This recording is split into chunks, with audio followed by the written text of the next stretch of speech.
Hello, I'm Kathy Fox Alfano, host of Born TV's Primary 22, Why Should We Vote for You? Today, I am welcoming Tami Gouveia, Democratic candidate for Lieutenant Governor. Tami, thank you so much for coming down to Born. We really want to get to know you better. Well, thank you for having me. It's appreciated. Of course. First, Tami, tell us, just what does a Lieutenant Governor do? Yeah, this is a great question, and honestly one that I have been getting from voters and residents for the 14 months that I've been in this race since June of last year. So in statute, the Lieutenant Governor sits on the Governor's Council. And the Governor's Council, many people don't know what that job is either. The Governor's Council is the body that makes the final appointment for judges as well as parole board members and other boards also. So the Lieutenant Governor sits on this body as the ex officio chair. Okay. And then other than that, there's nothing defined in statute. And so I see tremendous opportunity to lead from behind the scenes and to get to work on some of the really big, complex issues that our state is facing. So what would you do with the office? Yeah, so in the role with the Lieutenant Governor, I've been a social worker for 25 years. I'm a doctor of public health and really care about making sure that we are appointing the right people to the bench and to the parole board. And so making sure that the folks that we are appointing, they understand the role that childhood trauma plays, intergenerational poverty, structural racism, and folks becoming involved in the criminal legal system. And making sure that the appointments also reflect the diversity of our state when it comes to racial and ethnic background, but also professional background, where people come from in terms of geography. So that's in the official role. In the unofficial role, again, as I said, I think there's tremendous opportunity to lead from behind the scenes. There are 5 issues that I can get to work on from day one, given my background as a social worker and a doctor of public health. And those 5 issues I want to form working groups around. So of course, COVID response and recovery, making sure that it's equitable, that we're not leaving anybody in our state or any part of our any region behind. Addressing the mental health crisis that is here, has been here even before COVID, but really was exacerbated by the isolation and the lack of certainty and the economic impacts that really put a lot of stress and strain on our hardworking folks in our state. The third working group is around childcare. We were 25,000 workers short of what we needed in the childcare sector, wow, even before COVID hit. And now we know that COVID has really, decimated the child care sector. And we need to make sure that as we're addressing child care, that there's flexibility, that we're making it affordable and accessible to our hardworking folks. The fourth working group is around housing, right? Huge issue. I know that's a huge issue here on the Cape. I've spent time here over the course of the last 14 months. All of these issues that I've said really impact everybody across the Commonwealth, but I know housing has been an ongoing concern and issue here on the Cape. And then the fifth is climate change, which again, we know impacts folks on the Cape, and there's a lot of concerns around erosion. We spent time on the vineyard yesterday with my team and just really understanding what some of the impacts of these 5 issues are on folks on both the Cape and the islands as well. How does your experience as a doctor of public health play into being a lieutenant governor? Yeah, I'll be able to, as I said, get to work from day one. Also be a complement to Attorney General Maura Healey when she is the next governor that is elected for the state of Massachusetts, because I am running as a Democrat, so I'm running in the Democratic primary. So after that, we would be on the same general ticket for the November election. So really just being a complement to what she brings to the role that she will take on as the governor, but also, being the kind of proactive leader that I have been throughout my career. I started the Massachusetts chapter of the Women's March 4 days after Trump got elected to really give voice to what I was seeing a lot of people had a lot of concerns about what that presidency would look like in terms of civil rights, reproductive justice, LGBTQ rights, racial justice. We saw that, the Women's March, getting people down to DC, has really given voice to a lot of the issues that have really become the big problem that we thought it would, with the kind of Supreme Court that we've gotten stuck with, and the erosion of a lot of the decisions that were made over the last, what are we in now, August, so 2 months ago. Yeah. So being that kind of proactive leader and also someone who can get to the root causes of what's driving a lot of the issues that we're facing. We can't build our way out of the housing crisis. We can't bury our head in the sand and think that the mental health care crisis is going to go away. Right. And we can't pretend that childcare and climate change aren't persistent issues that are impacting hardworking families here every single day in the Commonwealth. So I can get to work on day one, getting to the root causes, bringing people with different perspectives to really get to what's going on, so that when we make decisions and when we make investments, that they are sound and that they actually give us the results that we are hoping for and expecting. And this is the way to be true partners to our municipal leaders and true partners to the folks in the 351 cities and towns across the Commonwealth who are facing these issues on the ground every day. You need a partner in the state, at the state level, who can get to work on these issues in earnest. That's wonderful. I almost hate to ask this, but if you have a 2-woman top ticket, have people complained about that or commented on that at all? You know, it's really funny. I heard about it for a total of 5 days back in January, and then it just disappeared. I haven't heard of it since then. Okay. And in fact, I hear the opposite. I hear people who are really excited about the kind of visionary leadership that we could bring to the corner office, the kind of issues that we'll focus on, really investing in people in our state. I think there are so many folks who are still worried and concerned about what the future brings for them, their own families, for their children and their grandchildren. So I think people are more excited about having 2 women in the corner office, and also the opportunity for Massachusetts to be a leader again. No state has ever elected 2 women to the corner office at the same time. So we would be the first to break down that barrier as well. So I think there's more excitement than concern. Yeah, I know. Nobody asked if it was 2 men, right? Right. Well, there's of course that as well. Right. I understand that your focus is on public health, but does that include environmental concerns as well? Absolutely. So when I worked on my master's in public health in the early 2000s, I focused on environmental health. That's really how I got my start into the public health field. Even really going back to the late 1990s, really looking at housing and whether or not housing is safe and secure and humane, and the impacts that if you have lead in the house, if you have asbestos, if you have poor indoor air quality or mold, how that impacts health and well-being. And really over time, over the course of my career in public health, have really gone and moved into broader environmental issues like water, making sure that we have water that's safe and healthy to drink. I've come down to the Cape to protest against Holtec's original plans to dump radioactive toxic waste into the bay, making sure that our soils are healthy, that we have the infrastructure in place to really support housing and businesses here. So it does definitely include environment. And then as a state representative, which I've been for the last 4 years, I've passed legislation around climate change, making sure that we are moving towards all electric buildings.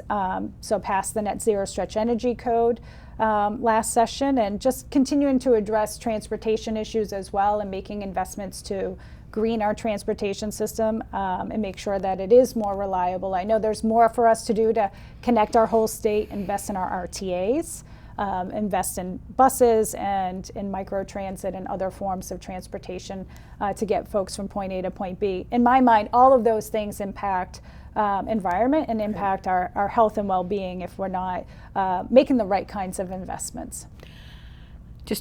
I understand with the electric cars, which I think is a great idea. However, not everybody has access to, the charging stations, and I'd be afraid if I'm going to Maine, will I find a charging station there? Am I going to be stuck? I mean, what are they thinking about adding more charging stations, as well as the availability of the cars, because good luck trying to find them now. Yeah, this session in the legislature, we did set aside $200 million for electric vehicle infrastructure. There's a lot more for us to do for sure.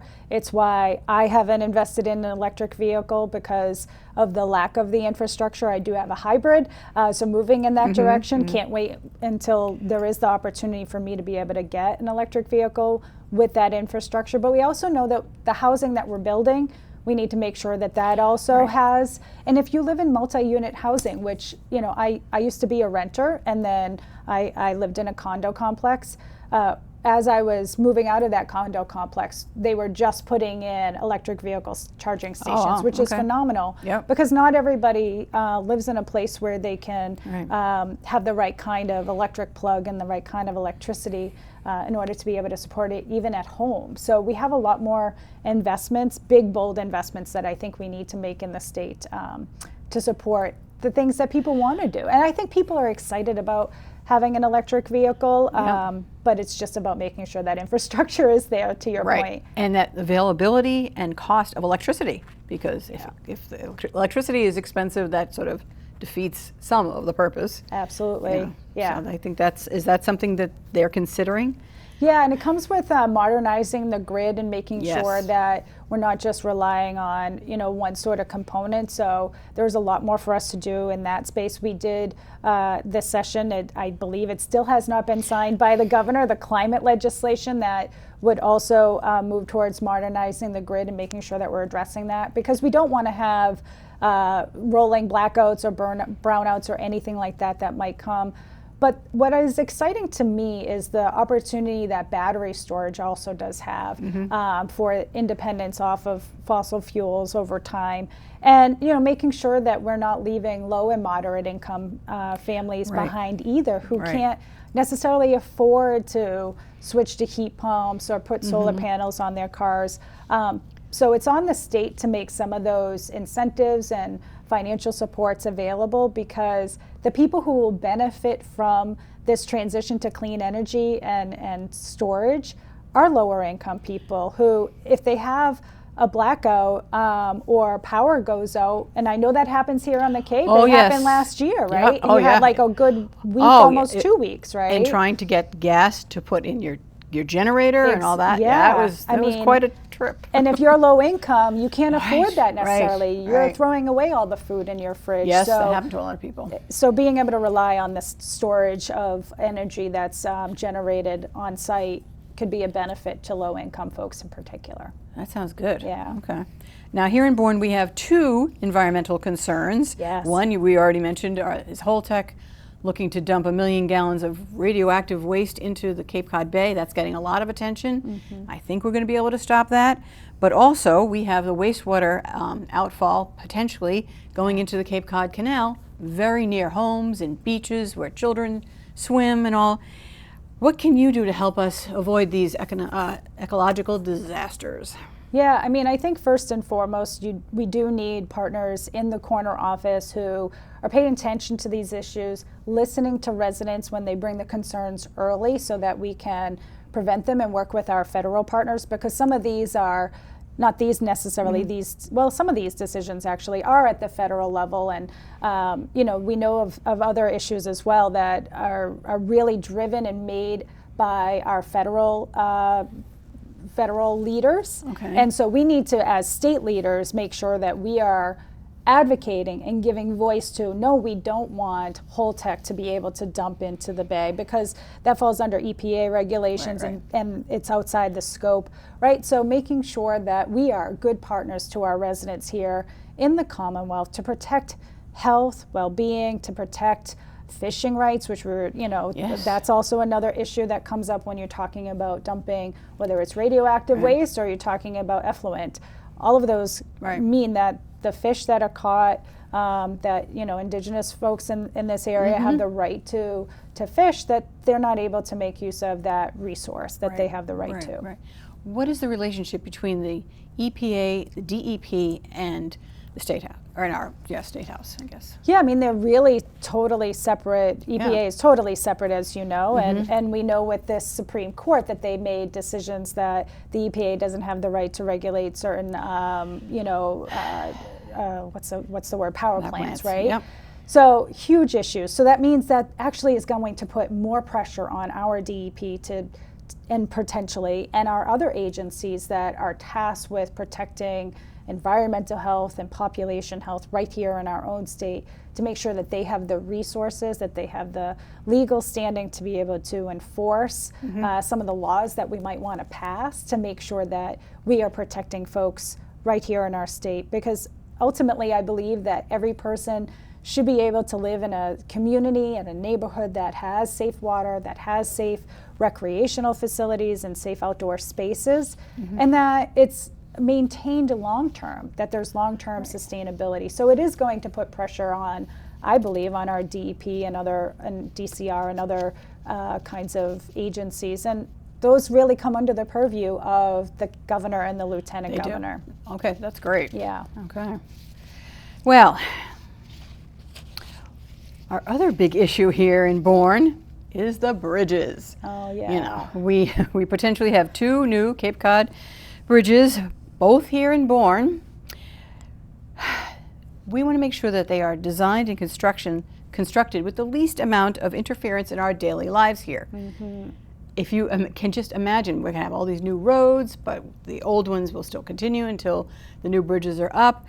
It's sort of a nightmare. Yeah. What can you do to help us with this undertaking? We need to make sure that residents are at the table as this is getting designed and decisions are being made on timelines and closures and detours and any of the ways that residents and business owners might have their, as you said, their lives disrupted. You need to be at the table with that. We've seen that with other big construction projects, that sometimes when residents aren't at the table, that it causes frustration, confusion. We need to make sure there's signage, that communication is clear. We know that communication is not always up to what it really needs to be. So making sure that not only local leaders, but everyday average residents are also at the table, because it has implications. Sometimes people I know need to go off Cape for doctor's appointments or, just different kinds of appointments that you might need to make, and obviously to go maybe visit, relatives or friends or what have you. It's even schools. Some of the schools are on one side,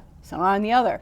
I mean, you can't just say, oh, you don't have to go to school today, the bridge is closed. Right. I mean, this is going to be a real issue. And also, some people are going to lose their homes. Yeah.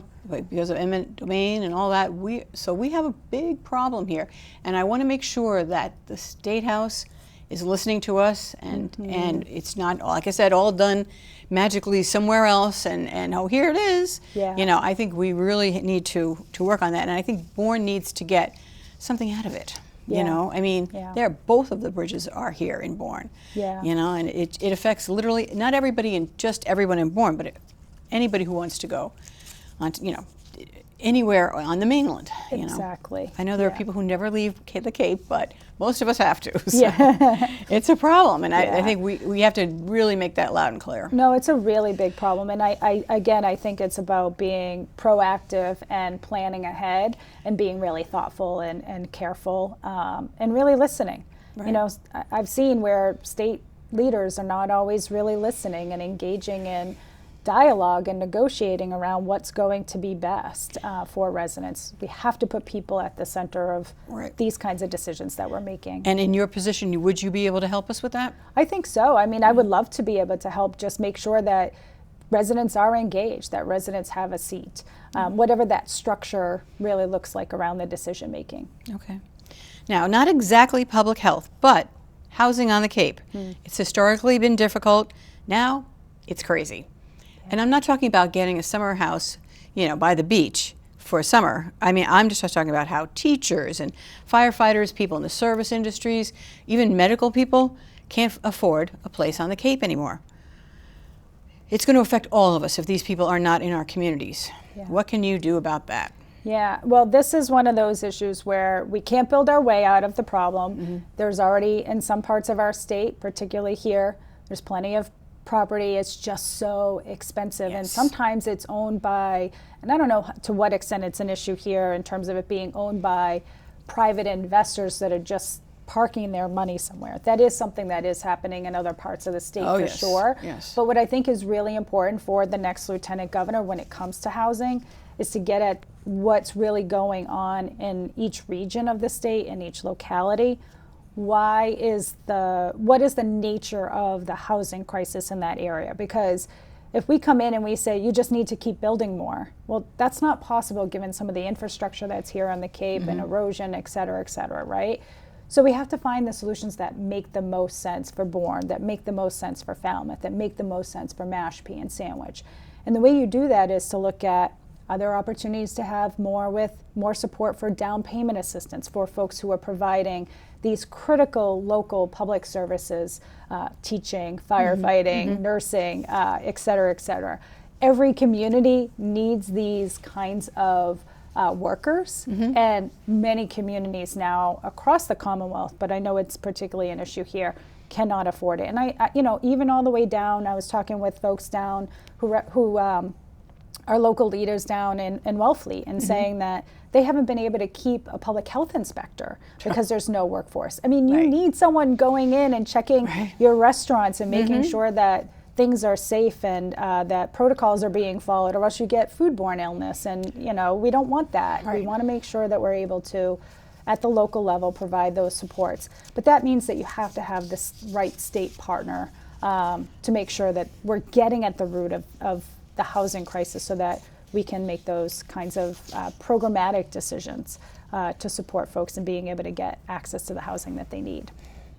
I know you said that we can't build our way out of it, but we might be able to help.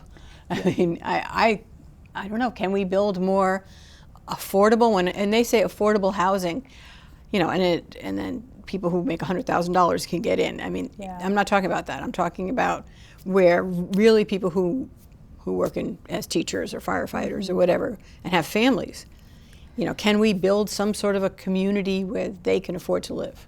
Yeah, I think that kind of thing is possible. And I don't mean to suggest that we shouldn't do any building. I just think that sometimes it is seen as the only solution. It's like, the hammer is like the tool for every little thing. That's not the case here. But there is certainly an opportunity to build more housing. I know some folks are looking at, just creative solutions about where there might be some lands available, where might there be state land that's going underutilized, that really is surplus, that could be captured and build multi-unit housing, or, small clustered housing that then again is on geothermal, on, that's green. Right. Also planning ahead and making sure that any housing developments that we're putting in, that they are ready for accessibility issues. We have an aging population that we have not prepared for in our state. As much as we say we are an aging friendly state, we have a lot of work to do. And a lot of them are here. And we also have long COVID.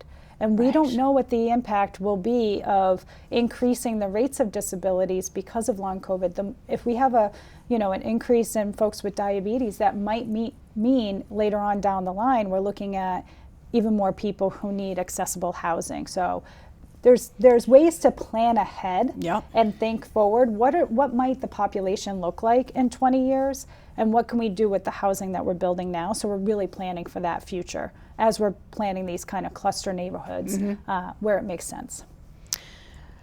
Public libraries are really close to my heart. I'm the chair of the library here in Bourne. But trying to renovate or build a library for this century, because ours is from the last, is a really arduous and decades-long process. Is there anything you can do to help us with funding or easing the process? Yeah, I don't think we have like a pocket of money that's set aside like MSBA, right? It's small. It's not nearly big enough for the need. Yeah.